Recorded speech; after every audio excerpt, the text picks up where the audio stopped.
Right now, there's an agent out there who's totally dominating your market, the entire neighborhood, maybe it's the entire community, or maybe your whole freaking city. This agent is everywhere and everyone knows them. But have you wondered how they did that? Well, today's guest is John Harrison out of New York City, and he's been closing real estate for over a decade.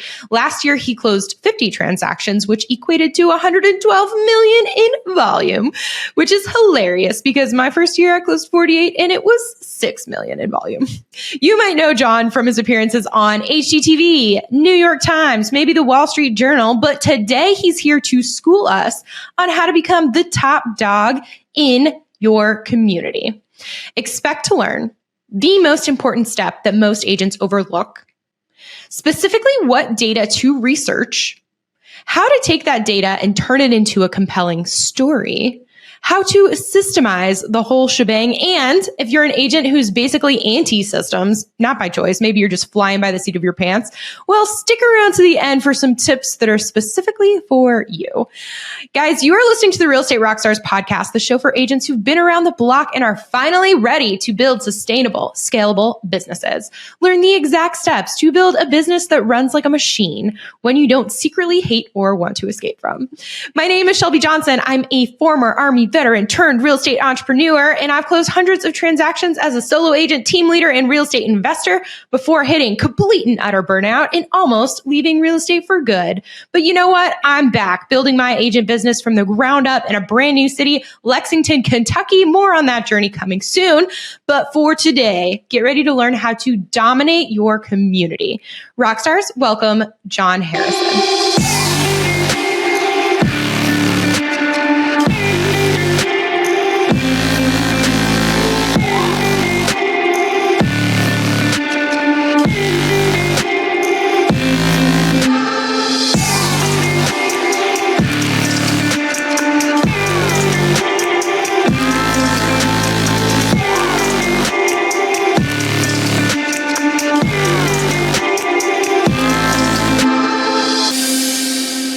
Okay, John, how do I become the top agent in my community? Great question. My question is, how do you become the most passionate person in your community?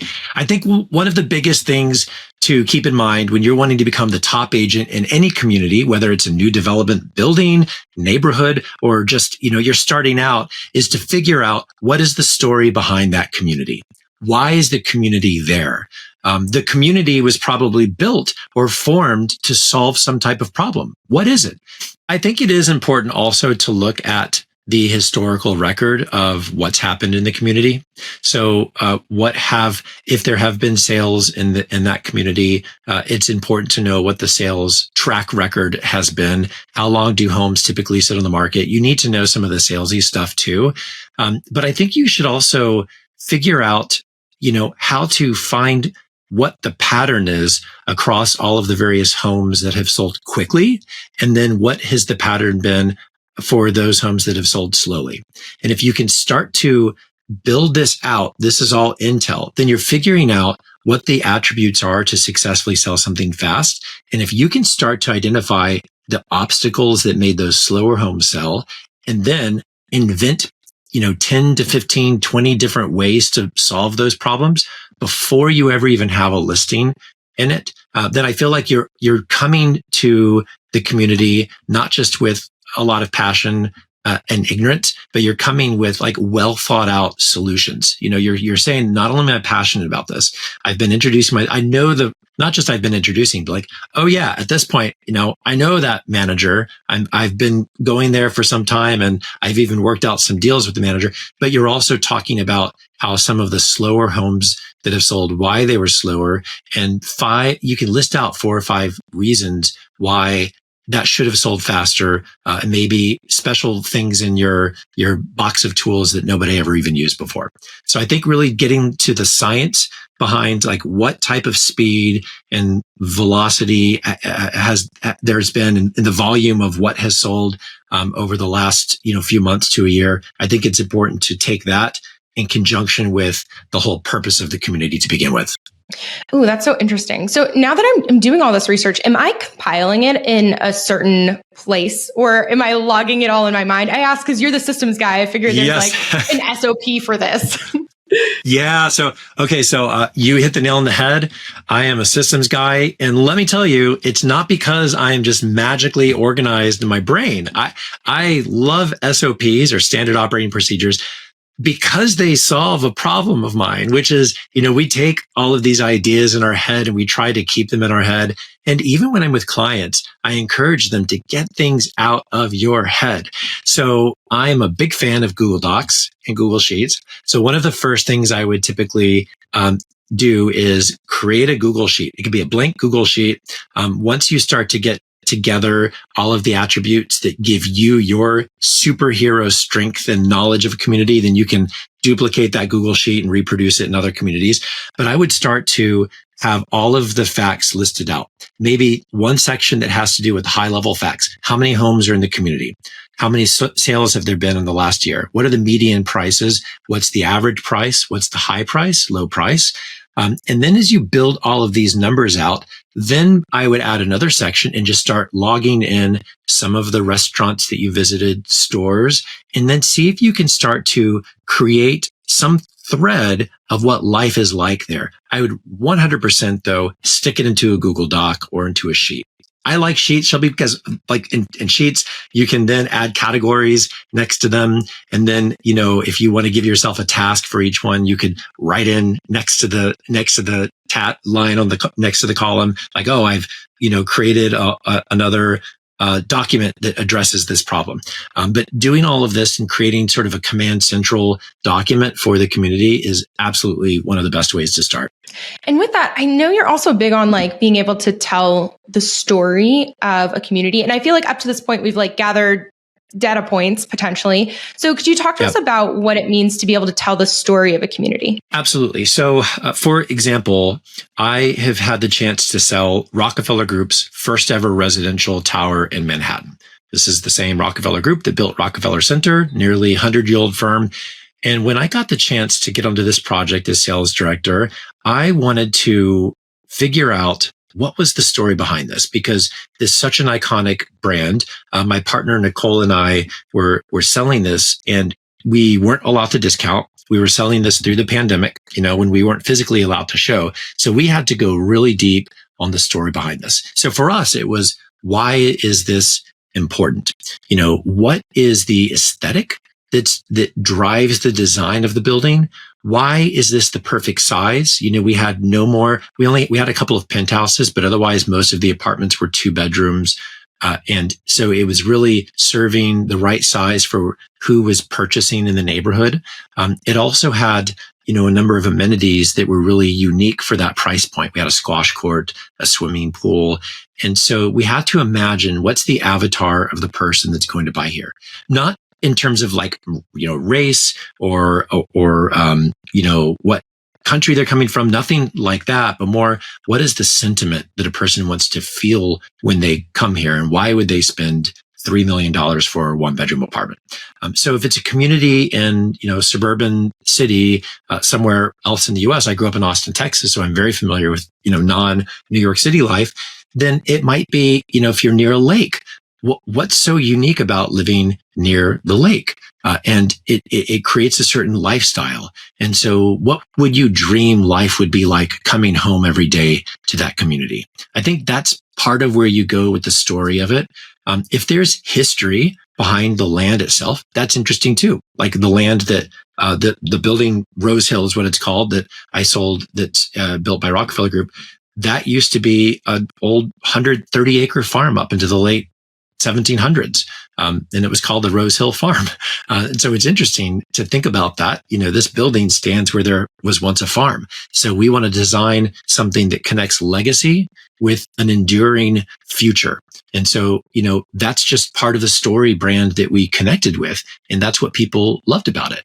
If you're selling single family, ranch style houses, then maybe it's something else. Maybe it's something about creating history and tradition in a place that, future generations can call home. and it's something that's going to be in your family forever. But whatever it is, we want to connect with what really draws a person to that specific community. And I think that you can do it whether you live there or not. You don't have to start off as the expert to become the most curious person. I think it all just clicked for me in this moment, like hearing you talk about painting the picture of why the history tied with like the future. And I'm just sitting here like, I think I'm ready to buy. I don't know what you're selling, but I think I'm ready to buy it. And so just to recap for everyone, because I just had this moment, but basically we're passionate and we're finding out the story behind the community, and not just the surface level story, but like truly the depth and the history, the people that are there, the businesses are there.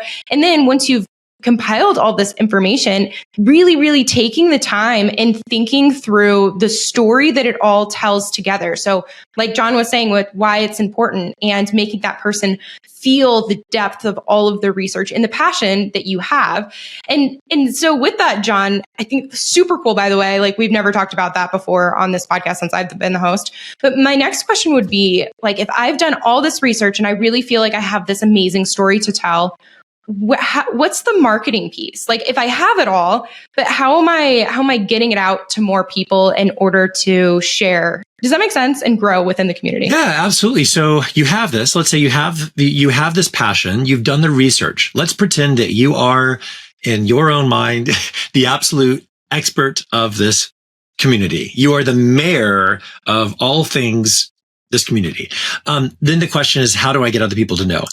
I think that this is where you can do, the goal is always to figure out like how to open the funnel, right? Like what can we do to capture the people that are out there that care most about this, so that as it kind of boils down to a conversation with me, that they will choose to work with me or not.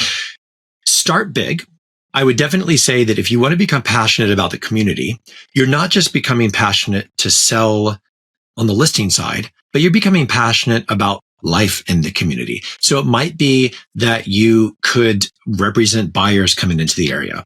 If you were just to plot me down in the middle of some city and I wanted to do this for a community that I found, I might first of all look at everyone who's hosting open houses. Could I start volunteering to help other agents in the community open houses, specifically in those communities? Is there any type of newsletter that I could put together that has relevant information where there is very little sales in it, but it's really just about providing value? Could I start putting something like that out to members of the community in some type of monthly newsletter or quarterly newsletter? You've got to figure out whatever you're going to do, make sure that you can do it consistently, right? So if you just do one newsletter and you think you've done something, you've really done nothing. I'd rather see you do one newsletter to a smaller number of addresses, but you're going to do it 5 or 6 times over the course of a year versus, several times more addresses, but only once. Then I would start to figure out, what are the events that are already taking place in the community? Are there community events? If there aren't, could there be? Could you come up with a way to partner with an organization that serves the organization, that maybe draws more attention there, and you're doing it because you want to love and serve the community? Maybe could you find a restaurant that is near certain places and ask them if they have any type of loyalty program for their neighbors? And if they say, no, I've done this, then say, great. Well, listen, I'd love to know. I'd love to help promote you, because I believe in communities where the residents can love their area. They're going to be happier, and it's going to be better for other people moving into the community. And I think that you'll love it too. Would you agree? And they say yes. So maybe, look, could we put together something where you create a card? It's a 15% off discount card, for lunch or dinner or on whatever day of the week. And then I will help distribute these. And maybe you could send that to the people that you've created a newsletter for. That could be a great way, right, to provide value. And then maybe at some point you end up hosting some type of seminar in the area. We've hosted buyer seminars. We've done all sorts of things. You could host a buyer seminar where you're teaching people about the neighborhood, and all of the reasons why this is a great neighborhood. You could host it at one of the local restaurants, and you could invite people over social media, over, the newsletter, over whatever means you have. But then it's an infinite number of things you can do to get exposure to people and for them to see you both as an expert in knowing the community and as somebody that's passionate about connecting people with what they really need. Dude, that's a great list. And I really like how you mentioned right at the top, you were talking about hosting open houses, because this is one that we hear all the time. It's like, oh, you don't have any leads, go host some open houses. But in your situation, it's very strategic. It's like, I want to become the best agent in this community.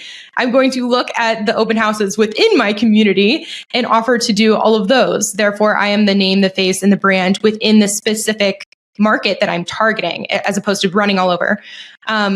Yeah, freaking, those are awesome. As agents, when we start out, we sort of want to say like, oh, I can do everything. Send it all to me.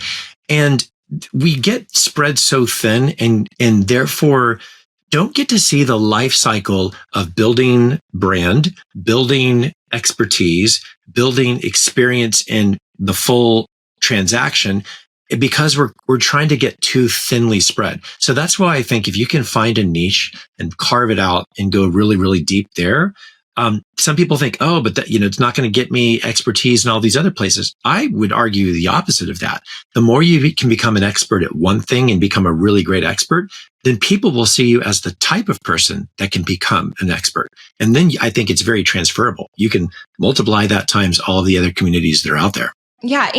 And to add on to that, when you are building systems, if you are going to build a system, it's a lot more feasible to build a highly efficient, optimized system if you are working in a niche, because you're not having to readjust for a different type of buyer or a different neighborhood or a different, target, whatever. It's like, if you are able to have your niche become an absolute specialist, build those optimized systems within it, you will be able to build a machine that you are passionate and love. Yeah, absolutely. So, okay. Question about socials. So we have open houses, we have the newsletter, we're partnering with restaurants, potentially doing buyer seminars. Love all of that. Is there anything specific we need to do in social media or online presence for becoming the best agent in our community? One strategy that I've seen people do before has been to create like a handle that is focused on that community. Give me an example of a community that you know and love. What's a community near you that would be you'd like Waterford. to own? Waterford. Okay. Yes, Waterford in Lexington. So what if you were to create an Instagram handle that was called Life in Waterford, and you went around to all of the restaurants in Waterford and you featured their deals, the food, the people, maybe video of those people. And it was really not even a real estate handle, but it was just Life in Waterford. As everyone's Googling that to see if it's taken. By the time they hear this, it's been taken. I hope that you take it. But that could be a way where you could have somebody maybe even help you. Maybe you could get like a VA or an admin to help you start to follow all the other businesses in Waterford. So that would be thing number one. Now that's sort of different because that's simply establishing you as a person that's connected to Waterford in a very unique way. And by the way, if that gets some traction and really takes off, when you're pitching yourself to a seller in Waterford, and you say, oh, and by the way, I'm really plugged into Waterford. This is one of my side things is I'm basically the mayor of Waterford. I run this page because everybody knows. That's not bad. I've seen people do this with tens of thousands of followers.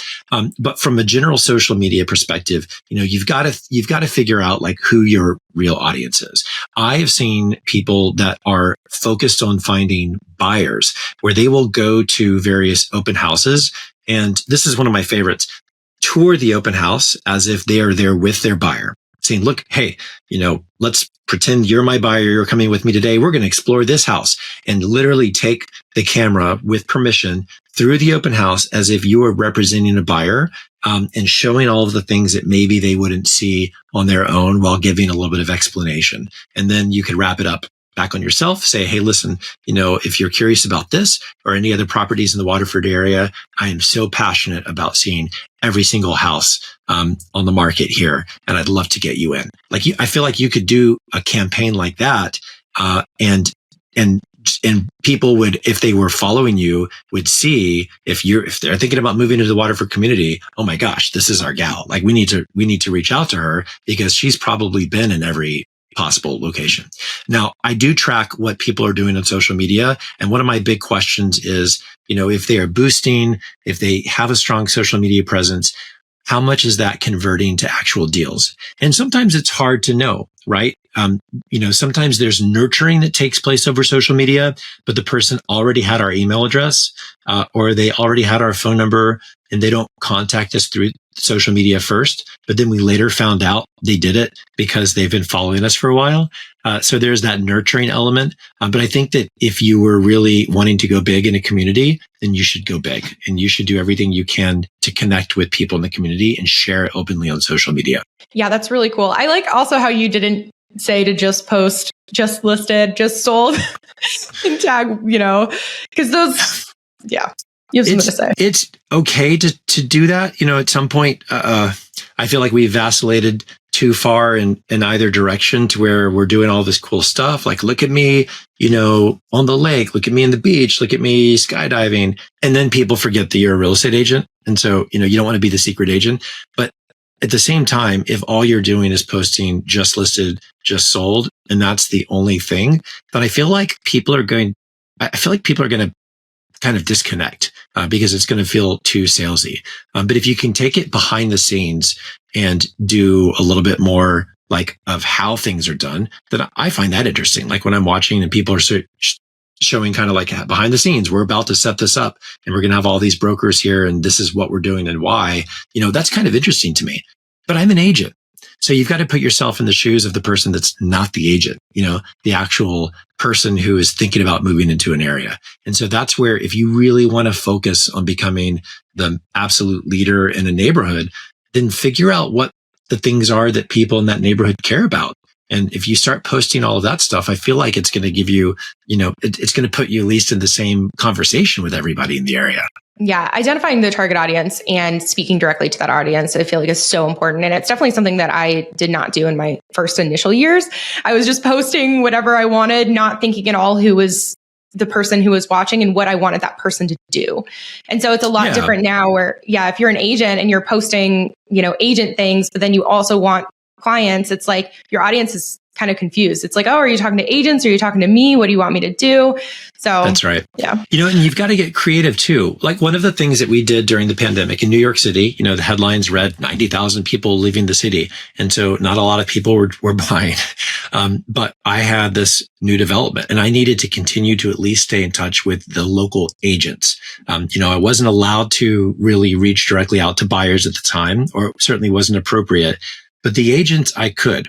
And so I remember Nicole and I were calling the agents on a regular basis, not to try to say, hey, when is your buyer going to buy? But just to say hey, what are you doing? Have you taken up knitting? I'm really curious. What are you doing? Just to stay in touch. And then we found this bakery near the building we're selling. You know how brokers love to go to broker open houses, because that's when you get, coffee and croissants in the morning or wine and cheese in the evening. You gotta open up the flow a little bit to get people there. Well, we weren't allowed to do that. But what we did do is we connected with this local bakery called Burke Street Bakery, and we started hosting these virtual broker open houses. There's a picture of me in cranes because we were one of the first ones to do these virtual open houses in the city. But we started hosting virtual open houses where we'd call up the various brokerage offices and say, hey, listen, anyone in your office that can log on to this webinar that I'm going to host over Zoom, we're going to share a little bit of information about the building just so you can kind of stay in touch with what's happening in the market. But we're also going to donate money to this bakery called Burke Street Bakery for every person that shows up.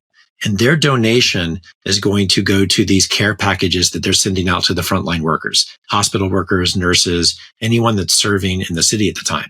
So we had all these agents who had nothing else better to do with their time because it was illegal to show. And they said, yeah, sure, I'll log on and learn about this building. And because I logged on, money's getting donated to feed people. So, we did it with a bakery that was like 2 blocks away from the building. We were staying connected to the building and the neighborhood and the location.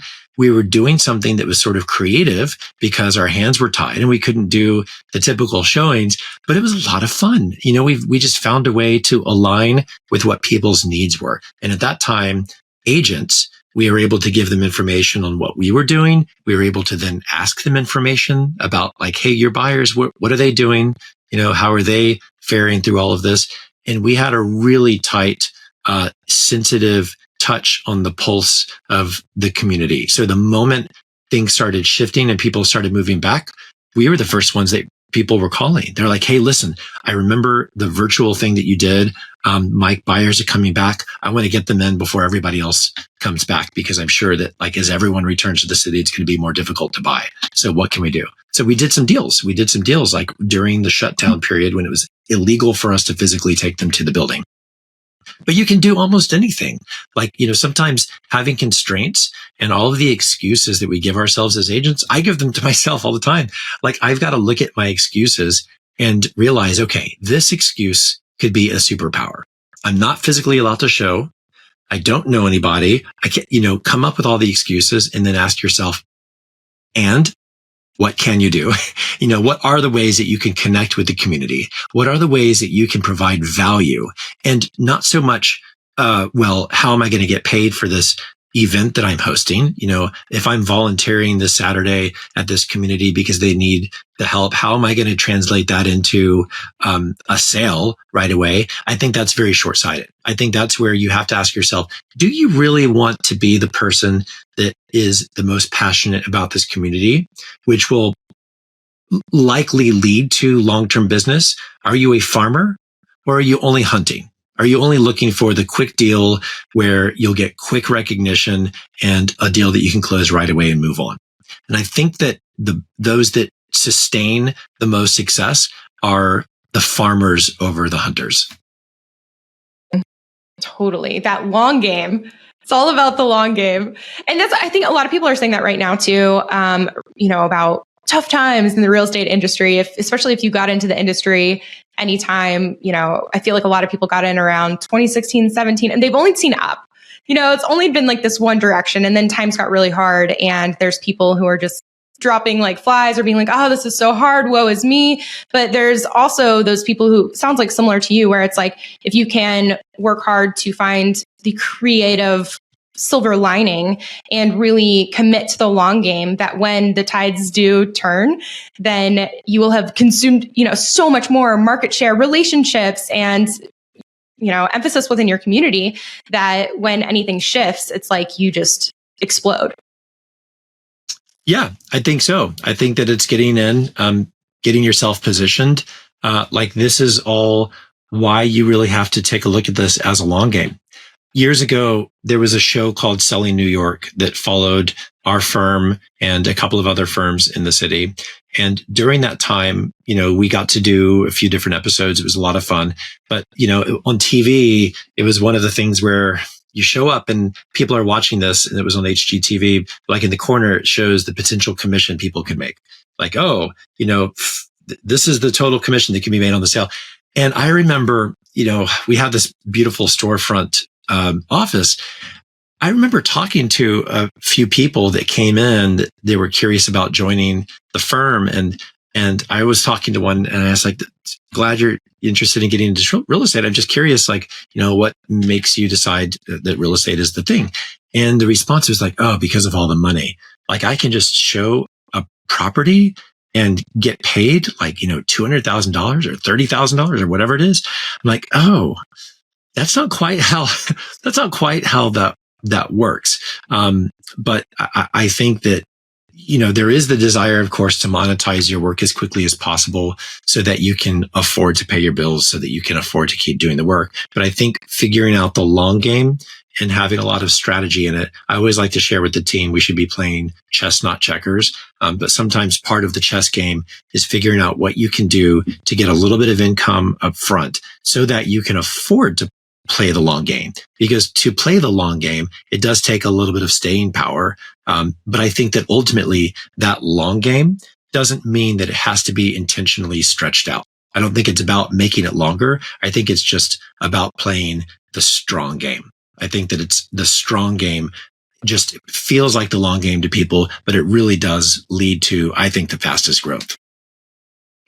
And with the long, strong game, I know that we've hypothetically in this scenario, we've done the work to learn our community, buy in and paint the story, like embody it all. And then we've done the work to market ourselves and get into as many opportunities as possible. And I think to tie it back to the long, strong game, I think part of that too is being able to maintain those relationships over time and remember them.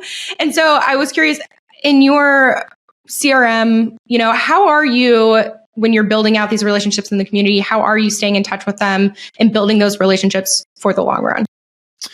Yeah. So, in the new development world, for a couple of different new development projects I have, we have one specific CRM we use. And then in the rest of my regular business, we have another one. And in that other one, I kind of incorporate I sort of feed everything into the other one. I use Follow Up Boss right now for my regular business. But I'd say regardless of what CRM you're using, finding ways to tag or group people together so that you can know who they are to you, meaning some way so that you can quickly categorize people based on the type of relationship they have to you is one thing. And then the other is, what is the frequency that you should be connecting with them?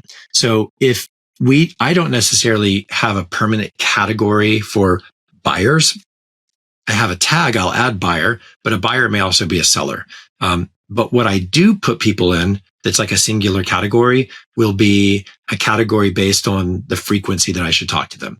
So if I know that I should speak to somebody every month, I will put them in a category that essentially is like a monthly category. And the reason is that I want to be able to see of everybody that's in my monthly category, who have I not connected with in over 30 days? And my CRM, probably many others, you have the ability to create filters to say, show me everyone in this category that I haven't connected with in the last 30 days. And then that becomes your to-do list, figuring out who you need to connect with and contacting them. That is literally part of your daily task. The other piece I would say is, and I know that it's hard to swallow for a lot of people, but I would say it's probably pretty important, is to carve out a little bit of time periodically to do that, not just wait until you're way past due.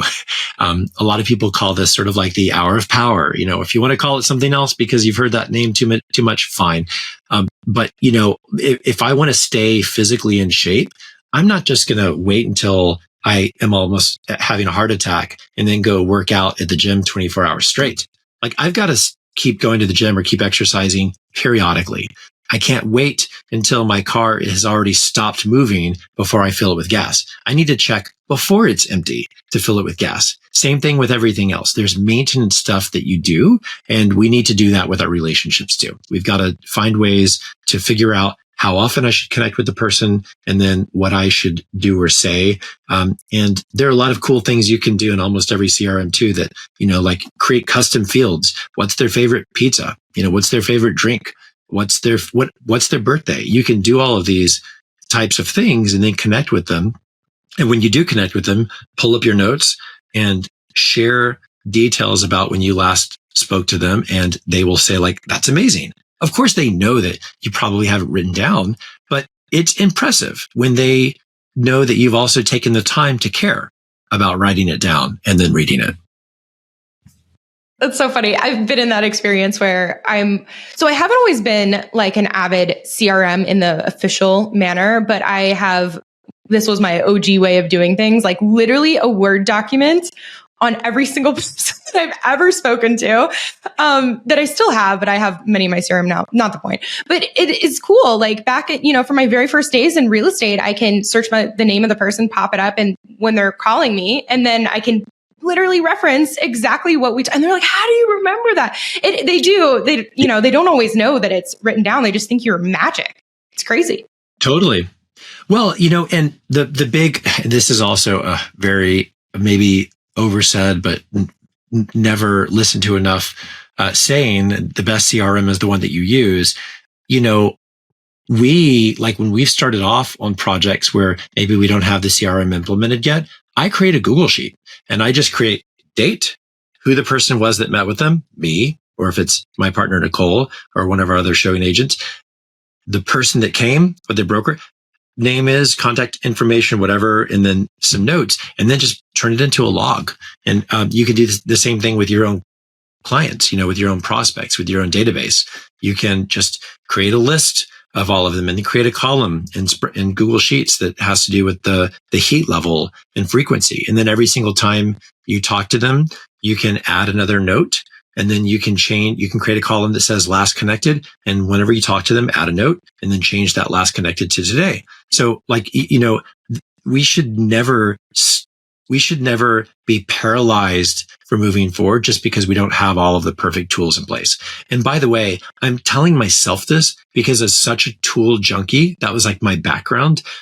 It's so tempting to wait and to play with the tools to get it right. But at the end of the day, you need like this and this. Like, I mean, really, that's all you actually need. And so everything else is gravy. Yeah, man, you're speaking to my heart here because really with my Word documents, I also had my Excel spreadsheet that correlated because I couldn't have all my notes in my Excel spreadsheet.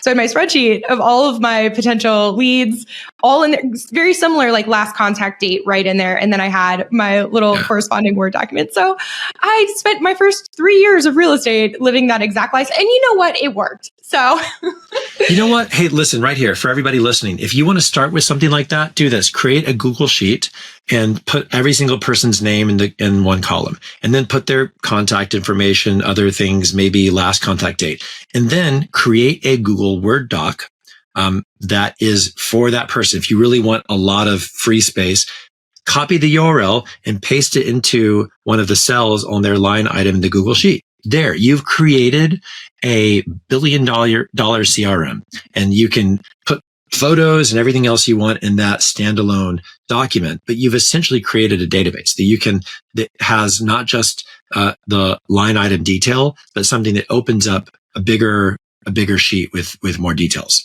Yeah. And so smart that you said that too, because one of my issues with my first 3-year CRM is that it was not able to be accessed on my phone, or at least I hadn't figured out a way. Whereas if you do the Google Sheet, Google Doc, you can do all of that super easily on your phone, and as opposed to saving a Word document to your desktop. Totally. So.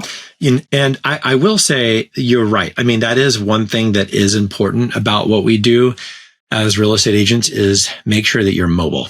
Whatever you need to do to have access to things on your phone, that is important. So, carrying around a piece of paper, like if you have a notebook and you want to do it that way, great, as long as you can carry it with you. But yeah, that's a good point about the sheets. And you can, if you are doing this through Google, something like Google, then you can create offline access so that it synchronizes and downloads, so that if you ever are offline for whatever reason, like in New York, if you're riding the subway, you aren't online. And so sometimes that's when I'm catching up on email or making notes to myself. And so occasionally the thing I want to connect to, I can't connect to until I'm above ground. But yeah, if you are going to use a tool, just make sure you figure out how to do it from your phone, because you don't want to give yourself something that has to be done like later, because later, yes, by the way, is always later. Or if you start with a notepad on your phone and every day you add today's date using just the notes app on your phone, and give yourself all the things that you have to do later, but then make sure that then you go home or to your office and you look at all the notes you gave yourself, and then you transport them over to whatever tool you're using. Okay, John, there's people out there listening and they want to be systems people. They want to build out processes. They don't want to just be flying by the seat of their pants every day, but they really struggle in creating anything or sticking to anything. Do you have any advice for those people? I do. You are in the most beautiful place because you are recognizing the pain of just flying by the seat of your pants and feeling utter confusion. And you 100% rely on all sorts of scripts or plans or procedures throughout your life that you've just learned really, really well. All we have to do is take some of those concepts that you already know, they're already in you, and apply them to a few, not all, but to a few key areas in your business to figure out how to move you forward. So I've talked about this in other settings and podcasts and presentations in the past, but I like to come up with systems that I can potentially either delegate to somebody else or delegate to my future self. If I'm doing something that is really complicated and I don't want to do it, if I don't want to do it now, then I'm probably never really going to fall in love with doing it. And so why do I not want to do it? Maybe because there's decision fatigue, too many decisions, too many things that I've got to figure out. So I'll do it later. So then we procrastinate. But if I can come up with a standard operating procedure or SOP that articulates very simply with pictures, like make it, kid friendly so that a kid can understand it, that makes it so super simple of how to do, then not only have I articulated that now so that I can give it to somebody else to do, but I've also made it easy so that if I'm the only one that does it, then next year when I do the same thing, I don't have the same fear about stepping into it because I can just go straight to the SOP for if you do your finances or your taxes in a certain way and you hate it and you regret it, you just don't want to do it. But you can jump right in. Then what you're doing is you're taking out any decision-making fatigue and you are just all you have to do is open the document and the document says, step 1, do this. And now you're just following simple directions. What I would say is if you're frustrated, if you feel like you're all over the place, then start to look at your ideal work week. What would that look like? What could it look like? And you're not going to jump there right away. But what are some of the things that if you could hand to somebody else to do, even if it's just 1 or 2 things during the week, would just somehow magically lift some of your burden? I would start to list out what some of these things are. Start with a Google sheet. List out in a sheet maybe all the different tasks, and then come back and highlight or rank the ones that are most important that you do most frequently. That would be great if you could just hand them to somebody else. Then for each one, go to item number 1 and create a document, like a Word document or a Google Doc that steps through with photos, with pictures, with an explanation, all of this stuff, how to do it. You're creating an SOP, take that URL and then stick it into the cell next to on your Google Sheet, that particular task. If you could do this with just 2 or 3 tasks in a week so that you could potentially delegate it to somebody else, even if you are the person delegating it to, even if you're just doing it to clear your mind so that you know how to do it again in the future, then I think it starts to alleviate a lot of pressure because now you can insert something into your schedule and then it's already figured out. Here's the step. This is what I do. And you don't have to reinvent the wheel every time you're doing it. Or let's say you have a massive CRM, but it's a mess. And you know that you want it to get better. What if you created a weekly SOP on cleaning up your CRM?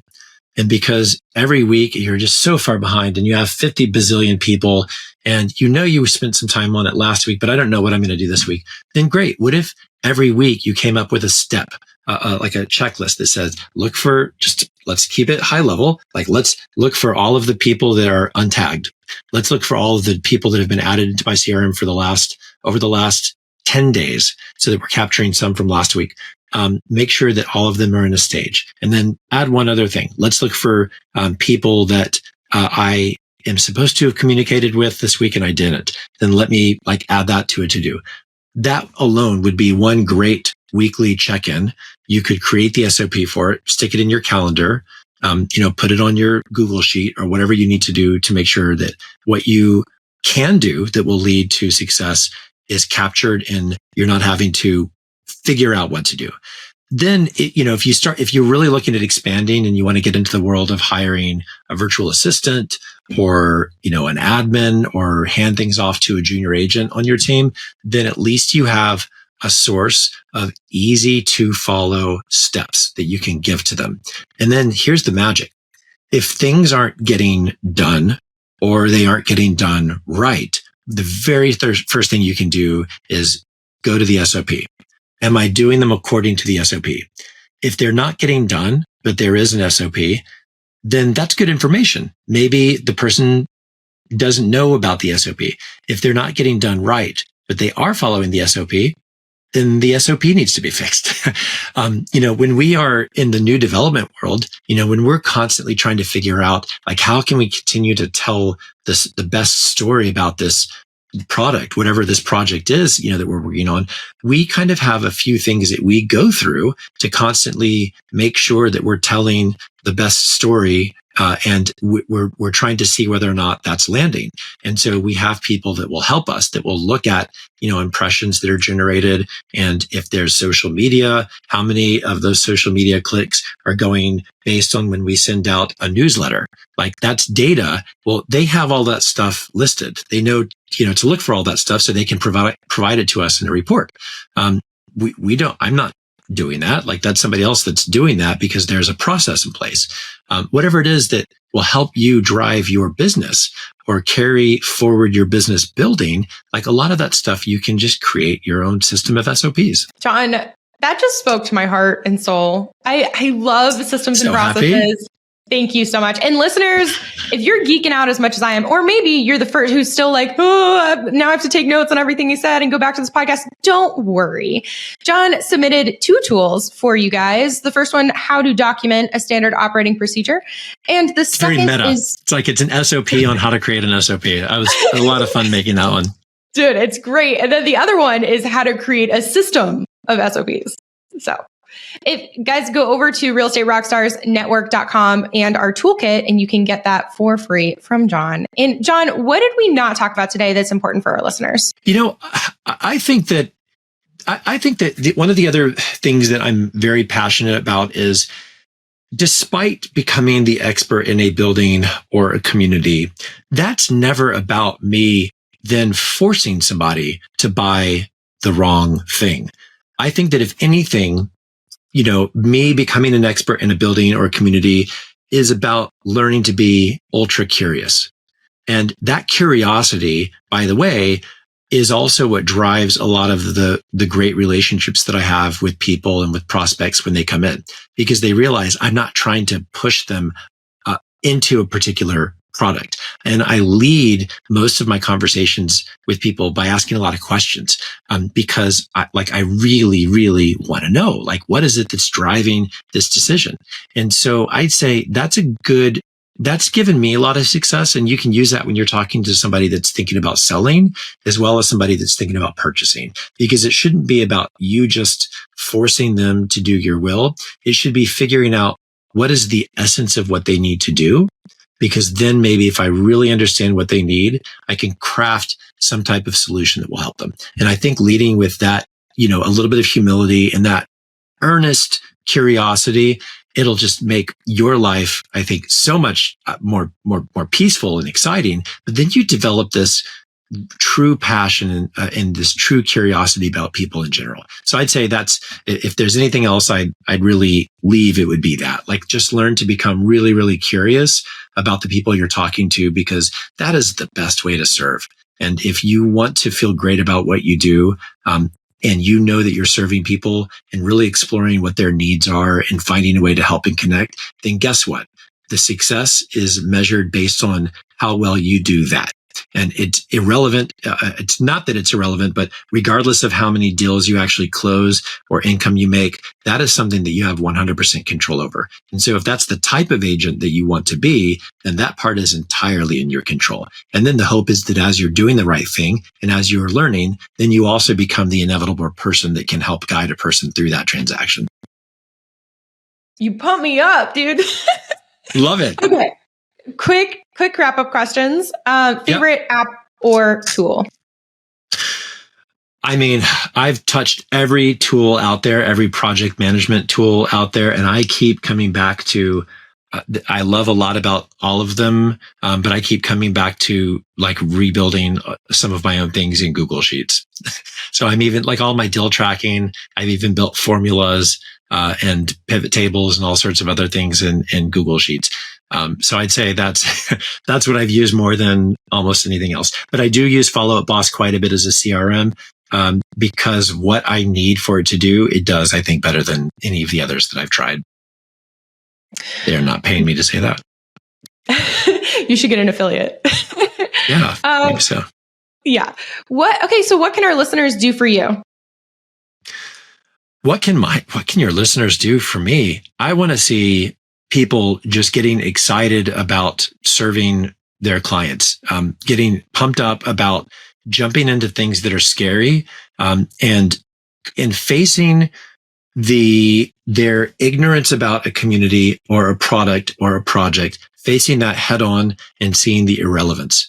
Because, no one is an expert in something before they're an expert in something. So I think jumping into this world, and finding ways to serve our clients, regardless of how old a person is, regardless of what their past career has been, just knowing that you are one decision away from being ultra curious about somebody, or the community or the market or whatever it is, that's exciting to me. I was telling, we're onboarding, like a new agent on the team, and, and I've asked this of new agents in the past, like at what point will you feel confident talking to clients? And sometimes I've heard this response of, well, when I know that I know all of the inventory. And I thought about that. I thought it's impossible to know all the inventory, but what if I could be the type of person that constantly learns about the inventory? I can become the type of person that constantly learns about the inventory in 30 seconds. All I have to do is decide every day I'm going to learn a little bit more about the inventory. Now I am the type of person that is learning about the inventory. And so I make the destination of like procrastinating and saying, well, I'm going to put it off until I'm the expert. That is a destination that you never reach, but you can be the type of person that does a particular thing by making that the very next thing you do. So seeing people out there doing that. And of course, anybody that has questions about New York, moving to New York, what's going on in New York, I'm always happy. We talk to people that are moving to the city all the time, or people that are visiting. I love connecting with agents all across the world. I've been fortunate enough to talk to agents all over, not just in the US, but abroad. And so I'm always excited to connect with people and hear what's going on. Which is a perfect segue into my final question, which is, where can people find you? So my team and I, we have a couple of team links, but I'm on Instagram and LinkedIn. You can find me there. My handle is my full name. It's John Wesley Harrison. And that is my handle on Instagram and on LinkedIn. Love it. Okay, guys, go share all the love with John. John, this has been so fun. Thank you so much for coming and hanging out with me today. My absolute pleasure. Yeah, this is a lot of fun. So much fun. Love it. And guys, that is all we have for today. John, thanks again. And Real Estate Rockstars, thanks for listening.